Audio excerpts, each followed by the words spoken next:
luar biasa. Nadyan to wis tuwa ning napase isih ampuh. Sapa tuwa? Sampean? Heeh. Lah iya. Ning tuwa-tuwane klapa akeh santene gedhe semangate. Iya. Tuwa-tuwane kapuk. Apa kuwi? Dhuwur mabluk ngisor mantuk-mantuk. Tegese ngisor ngajak kene mantuk. Oh iya. Aduh. Wah iki bocah loro ki ra ngerti. Apa? Sejarah. Sejarah apa? Gareng setahun pisan kok dikiprahke. Kowe ra ngerti napase pedhot to? Ora. Aku dengaren cah loro ki akur men to. Biasane kere-keran yen kon ngroyok wong tuwa do seneng kowe. Ora latar belakange lak ya wis cetha to Mas Gareng jenengan kuwi waton raselak saka batine lak ya biyen wong tobong wayang wong ngesti Pandhawa. Bener Mas. Lah iya pamane kang diaturi joget kaya ngono ya mestine saya semangat mergo kapan jenengan kuwi iso olahraga yen ora ngene iki. Ya kaping ijon ki ditimbali Pak Haji wayangan setahun muput. Kok setahun muput piye? 2021 nganti 2022 kira setahun muput. Oh iya. Wis teko diudani. Sing udani sapa? Sing ngecet Lombok. Oh, udan ana udan. Udan ora diudani diprocoti ki ora. Lah nek ngomong sing cetha mergo aku ki ora cetha ora. Ora wuduse. Kok bali nang ukara mau lho. Wah aku meh ngersula aku wis rasa-rasamu sing geder wah dagelane wis lucu-lucu. Ora. Wis duwete wis entuk kuwi mau Mas. Ning udan ki ora kena dingersulani, udan kuwi berkah. Iya. Kok iso? Pertanyaannya kenapa setiap pergantian tahun kok mesti udan? Sebabnya apa? Kuwi justru disyukuri. Mergo hujan ki kejaba berkah, kuwi pratandha bumi kuwi kotor, akeh wong tumindak sing ora bener, akeh penyakit sing menjalar. Mula diresiki kanthi udan deres. Kose nuwun sewu, sok-sok sampean ngendika ngono kuwi cengkah karo batine. Kok cengkah? Wis to waton sampean raselak sing jenenge seniman kuwi yen nyambut gawe kaya bengi iki mesti sing disuwun kuwi tingkas. Mergo wayang ki lak ya tontonan ya nduk, ya nduk ya. Nah, sing jenenge tonton mesti mbutuhake penonton. Yen nganti udan deres kuwi ora ana sing mirsani, awake dhewe le nyambut gawe ora semangat. Dadi sing kok omongke sejatine iki mau nggih abang-abang lambe iki mau. Ora, malah tak balik sejatine kowe iki ya munafik. Kok iso? Kowe iki ora ngepenginke cuaca cerah, ora ngepenginke akeh sing nonton. Yen ora munafik kowe engko ya mesti ngenteni bayaran. Loh, ora udan akeh sing nonton ora bayaran piye? Kosek yen bab bayaran kuwi ora perlu dirembug. Mergo yen sowan ana PO Haryanto bab kuwi ora perlu dirembug, mengko mesti otomatis, ya toh. Mergo piyai tanggung jawab ngayomi karo seniman. Ki sing dirembug babakan udan kuwi lho. Bener. Dadi ngrembugne ning perkara bayaran iki saru ya, Pak. Saru. Kosek yen urusan bayaran tak oyak kowe. Loh, bayaran ora mbok rembug justru aku timbul tanda tanya. Sik kok ora kok dioyak ning aku apa sing ngurusi awakmu aku kok ngoyak aku iki lho. Lho, iki maksudku kowe iki lho. Piye? Kowe kok ora ngrembug bayaran iki tak oyak, justru seniman kan ora ngrembug bayaran iki bahaya. Kok iso bahaya? Kuwi ngenteni luwih saka adate. Apa sing diucapne sok-sok iki ya cocok karo awake dhewe ya nduk ngono kuwi ya. Yen aku ora Mas. Beliau Pak Haji ki wis pirsa. Tur aku saben taun ki mesti disili bis. Oh, ngono. Saben taun mesti ora ketang sepisan aku njilih bis kene. Kanggo apa? Loh, Dharma wisata no. Keluarga. Wih, keluargamu ki wong pira kok le piknik nganggo bis gedhe? Elek-elek ngene iki RT le. RT iki. RT bayarane 600.000 le. Berarti nek ngono sing ning panggung sing ketua RT wong loro iki ya RT. Kok ya RT? RT. Iya. Aku wis dipecat tok saiki. Dipecat karo wargaku dhewe kok ya. Wong RT kok dipecat iki kelakuane kaya ngopo. Ning aja nyepeleke RT lho, nuwun Ah, sewu. iya. Lek dadi bupati munggah gubernur nganti anggota dewan tekan presiden, kuwi genah rata-rata akeh sing ngayunake, akeh sing kepengin ya ta. Nek lek sing jenenge siji RT, loro takmir masjid kuwi racake mesti do endo. Maka kuwi janjane apa urusane babakan akhirat ya ta. RT karo takmir masjid. RT iki R iki ora tau untung, T niki tombok terus. Nah, kuwi. Nek iki aja dirembuk bab kuwi. Iya. Iki ngrebuke babakan tahun baru. Nah, kuwi. Apa to kok sinebut tahun? Ki yen awakmu kuwi lak dosen, kaya dalang kondang awakmu dalang kondang. Tahun kuwi apa? Tahun kuwi dumadi saka perangane dina, dina dadi minggu, minggu dadi sasi. Rolas sasi kuwi arane setahun utawa sak parsa. Nah, kuwi. Kuwi kakean urean ning tidak tepat sasaran apalagi tentang religi. Lho. Tahun kuwi ya kaya ngono kuwi kumpulane dina dadi minggu, minggu dadi sasi. Nek wis rolas sasi sinebut setahun lak ya ngono to, Mas. Kuwi Bener. bocah cilik wis do ngerti. Kalender akeh didol. Tahun dhewe iki ana tegese. Apa yen manut pendapat T? Tiap 12 bulan pasti bertambah, ya ora? Awalnya diketahui tapi akhirnya tidak diketahui. Hanya Tuhan yang Maha Esa yang mengetahuinya. Untuk itu mari kita isi dengan amal ibadah. N. Nantinya untuk bekal di akhirat. Wah, iya elak. Lah saiki tak takoni, iki tahun piro nang tahun piro? Tahun 2021 yang tahun 2022. Iki oncek-oncek otak-atik gaduk lho. Oh iya. Selikur kowe takono penjudi-penjudi togel. Selikur kuwi kocluk. Apa? Kocluk tegese edan. Mula tahun selikur akeh wong edan tegese edan ora edan turut-turung kae ora. Ning edan mikir kahanan donya ya ora. Termasuk awake dhewe sepijop. Betul. Ora entuk pentas rono ora ana tanggapan. Kocluk ra kuwi. Iya bener. Nah, Kacau. tahun 2001 itu tahun kocluk akeh wong bingung, akeh wong ibaratnya kaya wong kelangan akal. Mula mencolot ning tahun 22. Dua-dua per dine. Dua itu di total papat. Papat iki kiblat lor etan kulon kidul. Tahun 22 muga-muga menungso sak donya kuwi nemokake kiblate ora dadi wong bingung, ora dadi wong kocluk. Wah, elak. Nah, iki sing gunggahke.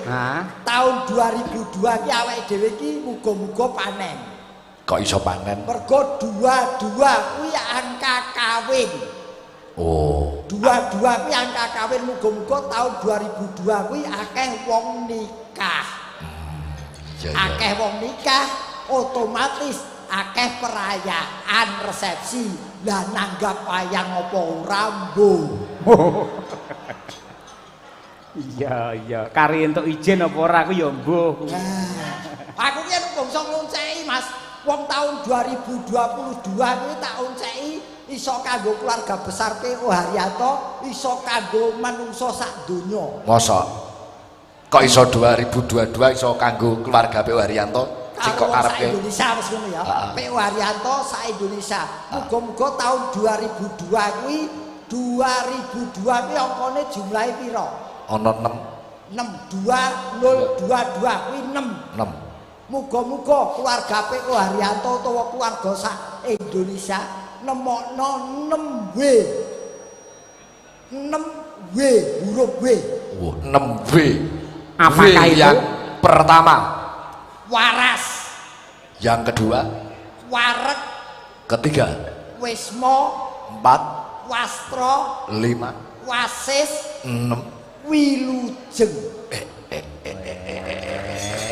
Iya. Wareg, waras, wasis, Wisma Wastro Wilujeng. ngomong karo Haji hati-hati Mas. Waduh.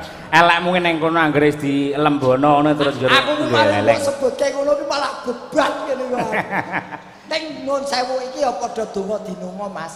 Ora mung keluarga besar PO Haryanto kabeh piyayi sak Indonesia bahkan sedunia muga-muga waras wiris terhindar dari wabah corona. Amin. Ngoten niki mumpung ditimbali Pak Kaji kok. Nggih.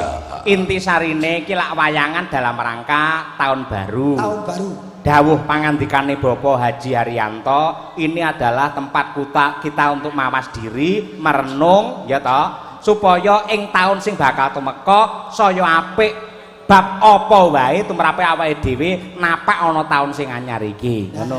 Kita menutup lembaran lama, kita buka lembaran baru ditulisi dengan tulisan penuh rasa kasih sayang, tolong menolong. Ngono. Iki yen entuk usul mengko di peralihan tahun kita berdoa bersama menurut keyakinan dan agama masing-masing. Isih setengah jam meneh. Isih setengah jam iki sik panjang. Iki 3 lagu sisa. Oke. Iya. Ngono. Ya ditajakke presindene wiwit ke Madangkara sik ngono bar iku terus cakrane ngrat bar kuwi terus campur sari. Iki dalange duet Yosi. Kok iso? Yoyo Sigit kuwi disingkat duet dalang Yosi. Siung Yosi. Yo sigar.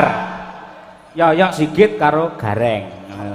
Aku ora melu anggaran kono aku. Iki yen karawitane iki karawitan macan. apa kuwi macan?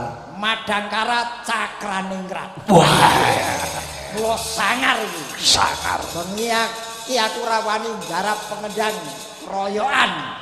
Kakang Adi ya. Kakang Adi. Wis ning aku saestu pun niki kula remen Mas. Mula tak sebut macan mergo penabuhe yogane nom-noman kabeh. Iki we pilah lho sindenmu iki. Pripun? Iki among tamu. Kok iso among tamu? Nganggo selendang ini iki among tamu. Lah iki konsumsi iki. Mergo yang nganggo selendang kecelup sop. Oh iya. Marah ki lak cara lawas to ndudahi mutiara kependhem, Nggih. to ngangge selendang. Sampur, sampai selendang yen cara wayange sampur ketok raji. Presindene Madangkara sapa wae Mak ditepungke iki. Sing iki, sing di saka ndi? Ya kok kene no. Kene. Iya, Dok, nganggo mic, Dok. Jenengmu sapa? Kula Umi Hafifah, Kek. Apa? Kek. Takonono dhewe.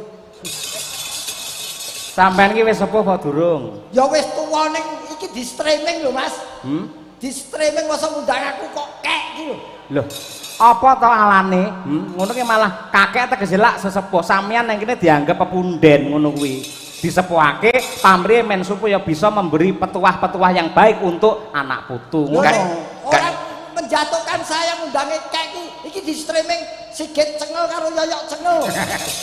Kayak iki saka tembung kakek, Kakek. tapi ditambahi ane. Ngono. Yo aja to. Ora ya. Kok kakek ani. Anu Om. Omplung. Omplong. Ada paidon piye? Ora sik jenengmu sapa? Umi Hafifah, Kek. Sing banter templeno temen. Umi Hafifah, Kek. Ya wis ora apa-apa wis. Anu omahmu ndi, Dok? Kula saking Pulung Ponorogo, Kek. Pulung Ponorogo. Nggih, Kek. Aku arep ngomong kono nggo jeruk wis dienggo kono sak tadi. Anu sekolah ndi, Dok? Wonten SMKI, Kek. Oh, SMKI.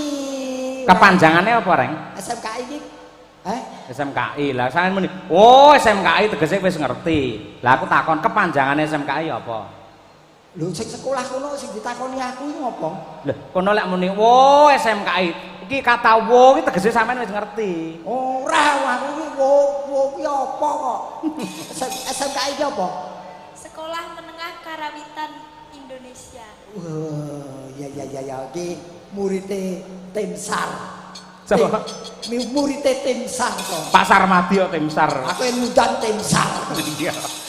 Penolong bagi murid-muridnya. Iya. Penake ya. Jenengmu sapa, sayang? Halo yang. Ki. Sampeyan sing ngerti. Yang iki tegese apa, Nok? Yang kakung.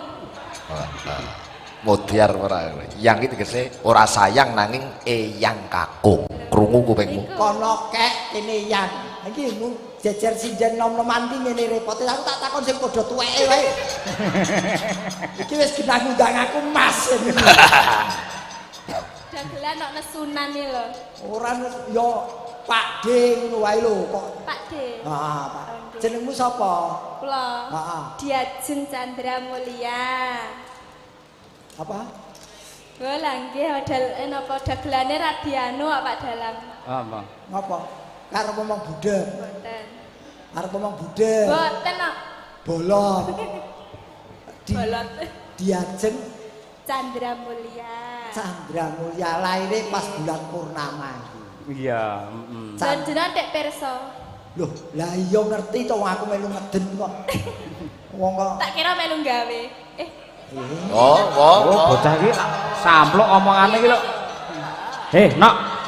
Sing regani to, Haji Gareng. Oh nggih, ngapunten Pak. Semelu gawe lho ora. aku jadi kepengin. Oh, Wong omahmu ndi Dik, sayang? Kula Tuban. Ponorogo Tuban wetone tan kabeh Jawa Jawa Timur. Timur. Wah, ya. Ya. Geser. Iki panen diperpanjang wong iki durasine ado. Jenengmu sapa? Nama saya Okvalica Harlis Natasha. Hah? Okvalica Harlis Natasha. Oh, lah kuwi jeneng modern kok, mula sing gaul. oh malah wis sasa. Anu weh, celukamu sapa celuk? Okva.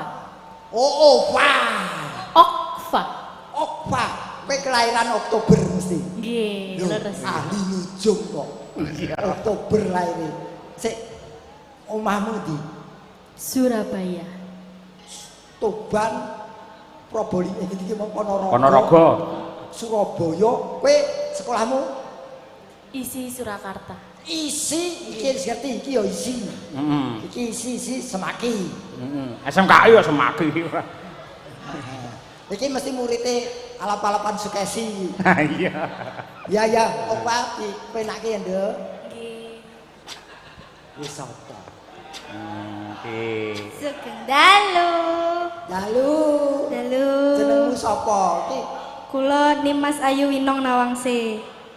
Nimas Ayu Inong Nawangse. Nimas Ayu Winong Nawangse.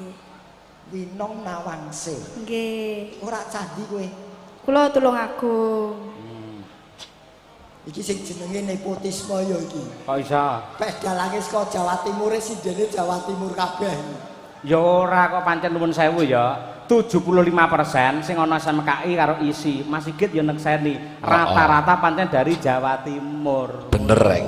Nek golek presiden saka Jawa Timur kuwi gampang to racake nom-nom ayu-ayu pinter-pinter. Lho kuwi. Aku dhewe ngalami, golek sinden ning Rembang sing nom-nom kuwi wangele ra jamak, nek golek PK Purel gampang. Gampang. Aku yang omongan karo Sigit iki kalah nakal. Kalah nakal. Ya Winong.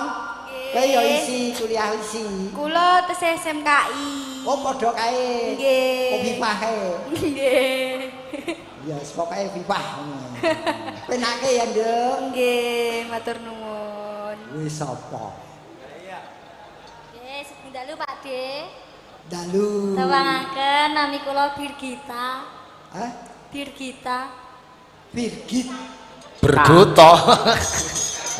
Birgita. Oh, Birgita.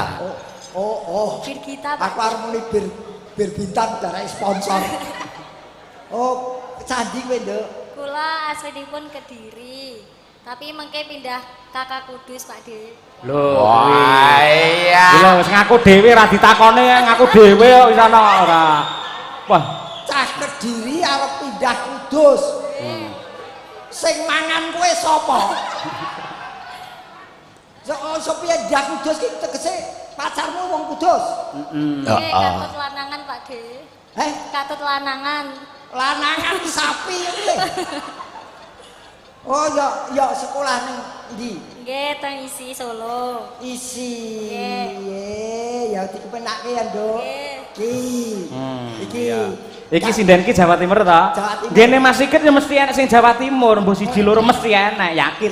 Ya bedane nganu reng, nek presiden Madangkare sih SMKI isi lah. Presiden kuwi ditakoni mesti rondo. Rawan, ngono kuwi tok. Mula pertanyaanku pertama iki ora takon jenenge. Lha apa? Kowe manake kapan? Dilitengkas. Arep urun kok piye? Ora Yo. Ora krungu nikahe ngerti-ngerti meteng iki. Apa ya terus rabir woro-woro wong sampean diwara-warani ya ora tau nyumbang Mudiar kowe. Syukur. Lah, aku mbok kon nyumbang tok ora mbok kon delok gah tok. Wong kok iki yen iku ora tak kenalke kowe wis akeh piyai do kenal. Ya. Ning yo engko ndak dareke ora adil. Jenengmu sapa, Nduk? Lho. Jenengmu sapa? Kowe timbangane tak tambahi lho. Nami klepon ya Sidian Pratiwi harum wangi sepanjang hari ya.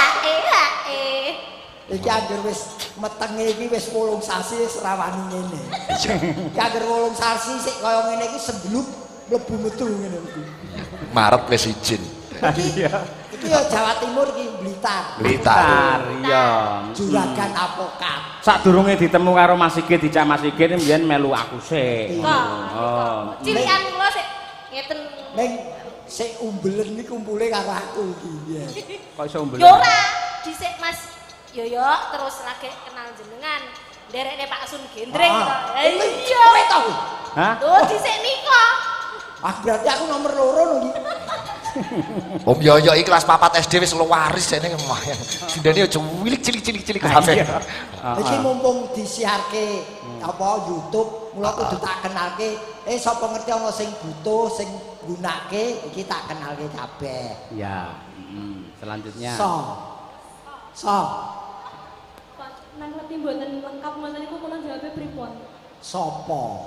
Sinten sing sapa? Kowe. Nggih penepangaken kula Lila. Nila apa? Lila. Oh, Ngagem L. Lila. Nggih leres. Lila. Saka Pati kuwi, Sukalila. Saking Rembang, Pak. Iki jenenge jenenge dawa kowe ngerti? Jenenge dawa ngerti? Ora. Lila lamun kelangan ora getun ya iki. Tak kira Lila Ta'ala. Kowe cah ndi, Nduk? Saking Rembang kula. Rembang. Nggih. Mboten napa-napa Pati Rembang nggih jajaran maono. Ora kaya sekolah ning isi apa SMKI? Ora. Mboten. Wonten UNES. UNES ki calon guru. Amin. Jiko jurusan apa, Nduk? Mendhet jurusan bahasa Inggris. Bahasa Inggris kok nyinden. Lah gitu kok. Apa yo? Yes, Mas. Nggih. Ya ora apa-apa, sing penting gayengke ya, Nduk. Nggih. Kowe sapa? Nggih, dari Pitepangan. Febri. Kok ngono? Apa? Febri. Penyanyi kok kate jenenge presiden jenenge Febri ya. Heeh. Aku wis kepethuk ping 4 iki lho Febri. Iya. Febri, omahmu ndi, Nduk? Kula saking Rembang. Rembang. Nggih. Kuliahmu? Kula sampun lulus. Lah ya kuliah saka ndi? Saking Universitas PGRI Semarang. Gris. Gris. Iya, heeh. Guru ki guru. Guru kayak bilangan ya, bilangan. Ya dikepenake ya, Lila. Sapa? Febri. Kowe sapa? Dipun tepangaken nami kula Mila. Sapa? Mila. Lila. Ya ora bedhek aku. Mila kuwi asline jenenge Dumilah. Dune karo ahe ditinggal dadi Mila. Lu candi sayang. Kula saking Blitar. Blitar. Kuliah SMKI, tasik SMKI. Kok sik Blitar kok nganti ingsun ora ngerti ki piye? Blitar pundi? Kidul, Om. Lah salahe sing mbok sawang kesi yae. Ora, iki wis ganti suasana. Wah, mumpung kesi ra melu aku ta itu kowe. Ora wis di streaming kok kamure. Oh iya. Iya, iya. Jaten sinyale angel. Iki HP-ne kasih digecek iki. Ora. Lila saka Blitar. Mbak Mila. Lila saka Blitar. Ya iya. Iki singgane sikit tak galak-galak wis. Oh iya. Wis kira tak tepungke bantokan kabeh. Baca, kok Radil. Radil karo sithik wae kok. Sik, kamerane mboten nutupi nggih, Mas. Jenengmu sapa, Nduk? Sapa? Tepangaken Pak De, nami kula Sulis. Tepangi karo kono yen aku sapal. Lah sing nganu tak ngelet jenengan kok Lah yo madhepe rono aja aku. Kowe sapa entuk telepon kok wong ora genah karo aku kejem. Lah jenengan nggih mboten genah ngoten kok. Ora kowe Sulis. Omahmu endi? Oh, anu omah kula ten Blitar. Blitar. Nggih. Oh, Jawa Timur. Jawa Timur. Mayoritas Jawa Timur. Matur nuwun ya Sulis. Sulis kuwi bulike Mila ngono lho ceritane. Omahe mbakung wah gunung lho Blitar kuwi. Biasane rono mabuk aku. Urung ana listrik. Nek Indomaret cilik. Kowe lagi nek tenanan. Ngwece tok Om Yoyo. Lah kuwi lho, neng Surabaya dadi bintang tamu mulai nuno dalange kuwi lho. Sulis lho. Sulis ki. Heeh, kene mangan ning res area dhewe melu mangan. Yo njaluk dibayari dalange piye kuwi. Bintang tamu kok nunut ya. Ha iya utuh deh. Lha kek kepiye mangan sing bareng idalange cewah. Lah napa lho niku? Siki, sapa jenengmu, Nduk? Pengalamun jenengmu sapa? Kula Rani Pak De. Rani Cagi. Saking Ponorogo. Jawa Timur. Jawa Timur. Iki rasa tak takoni statuse wis genah mau sikit mengproklamirkan rondo. Ngawut. Mosok kula rondo. Isih perawan to kowe? Nggih no. Oh. Mboten percaya. Oh. Sulis sing jawab isih perawan. Iki sapa jenengmu? Dalem Firda. Sapa? Asep iki kaya ora ngerti cilik amu ae iso Firda. Hah? Jenengmu Imratul Firdaus. Lah iya. Nama saya Firda. Firdaus usih ilang dadi Firda. Piye to, Mas? Lah Mila mau dumilah, dune karo hane ilang ya Dek. Iya mahasiswa isi mbiyen celuane endang kuwi. Imani bar jagongan karo sopire Pak Haryanto ning kono geni jenenge diganti. Firda. Firda. Lah kok wis Ema yo Ima lho. Itu kenalan sopir Firda. Kemayune.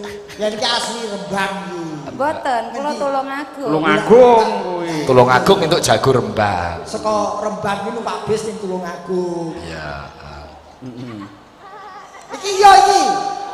Yo sisan Kari loro, Dek. Ya ditepoke. Kari loro sisanke. dikenalke kena ditekak ya kena. Para wong loro ki jeli. Kok iso? Bola-bali ning streaming nyawane wong loro iki. Jenengmu sapa? Jenengmu sapa? Ah, ya ora.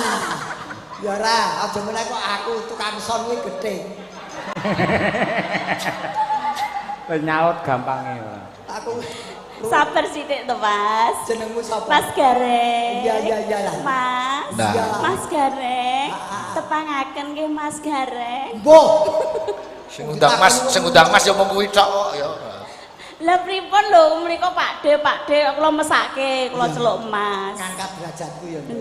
Piye, Pi? Jenengmu sapa, Nduk? Kula Heeh. Eni sapa? Bohai. Eni bohe apa eni bonsai? Mong awake cendhek kaya kawis watu ngono. Ning luwes lho, Mbak Eni iki salah satu sinden Cakranira sing paling kula senengi.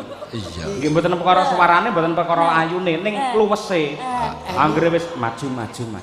Mundur. Ngono kuwi lho aku senenge ra. Kula parapane Eni Bungkek. Eni Bungkek. Boh ae. Iki andalan Cakran Kraton. Saune-une. Jenengmu sapa? Yuyun, Ki Yuyun. Iya. Alamatku durung ditakoni. Ora. Lha men arep panjer piye lho? Ora arep ngirim barang. Monggo wis ngerti, Kyai sakmene wis ngerti kowe asline ngendi kok. Aku mati kemringet lho, Pak. Dadan aku wis ajur. Jenengmu sapa? Rumangsaku. Jenengmu sapa? Lah namamu sapa? Yuyun ki Yuyun sapa? Sumirah. Yuyun Sumirah. Oh. Mira, Yuyun Mira.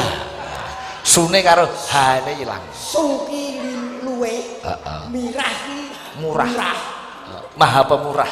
Luweh murah. Luweh murah tinimbang sinden liyane. Padha ting Celebung ngono ki piye to? Aja ki senior. Bu Yuyun ki nuwun sewu, angger ning Indosiar ki mantep Sudarsono, Srepek perang gagal irama rangkep. Wah, kuwi Bu bos. Yuyun. Nggih. Wancine Madya Ratri Bu Yuyun. Gangsaran yen ora Bu Yuyun. Iya. Sajamu. Gangsaran karo Mbak Yuyun disindeni. Mas yo ben. Ayo Mas yo ben. Kan manobong kuwi ora. Manobong. Ngawur. Wes komplit aku. Sene wektu seprapat jam ngaturke sing bernapaskan Islam nggih. Ya, aku tugasku Ya, Nduk. kenal kita. Oke, nganu kolaborasi semuanya Cakraningrat Madangkara. Siap. Campur sari mengikuti Nggih. syair tanpa waton. Siap. Karo mengeti haul yang ke-12 tahun Mbah Gus Dur. Dur, nggih. Ya penake ngene wae iki lak karo menempuke taun anyar to. Jumeneng mengko dipasrahke MC ben diklirke supaya berdoa bersama. Masih 15 menit lagi. Pokoknya lagu siji di bulan baleni. Ayo, Oh, lah lagune apa wae? engko iki baru kita terus pasrahke MC musik. Oh ya, Lagu syair tanpa waton karya Kiai Haji Nizam saka Sidoarjo sing dipopulerake dening Gus Dur. Gus Dur. Sing nembang sinten iki? Yo iki madang karo sing cilik-cilik umpuk ora ngantuk. Oh ya. Umi diajeng karo Winong. Nah, nggih, telu sik. Ya. Umi diajeng Winong. Umi nong. Ayo. Monggo Cak dipun aturaken syair tanpa waton. Dados.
syair tanpa watun gamelane ditabuh bareng pengrawite rongset grup macan Madangkara Cakra delalah larase gamelane Pak Haryanto karo nggonku padha iki sing siji sak perangkat dhek sapa nggonku Pak Haji niki larase sami lho Pak Haji mbok niki dituku sisan aja iki sandang pangan e iki tawake iku ngekeki komisi aku lho oh Allah wis detik-detik nggih meh jam 00 kurang 5 menit meneh kurang 5 menit 5 menit apa diaturke sing kawogan dadi iki seremoni oke monggo Mas Joko monggo Mas sinten oh Mas Titut oh Tony Mas Parto Toti kurang 4 menit Mas Warto-warti kowe ngomong 4 menit aja nganti pedhot harapan kami mohon maaf adalah harapan kami bersama Bapak Haryanto dan Ibu beserta anak tercinta dan semuanya yang ada di sini baik yang di rumah untuk mengawali di tahun